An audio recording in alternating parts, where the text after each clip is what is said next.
समये गौर्यादि मातृक देवता नवग्रह देवता सहित षट्पञ्चाशत् ब्रह्मादि देवता कलश आवाहन पूजाख्यं अहं करिष्ये।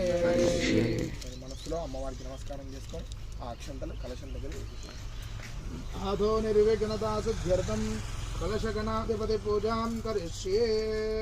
ఒక అంటే దేవాలయం నిర్మాణంలో దేవాలయం ప్రతిష్టలో పాల్గొనాలంటే పూర్వజన్మ సుకృత భాగ్యం ఉండాలి.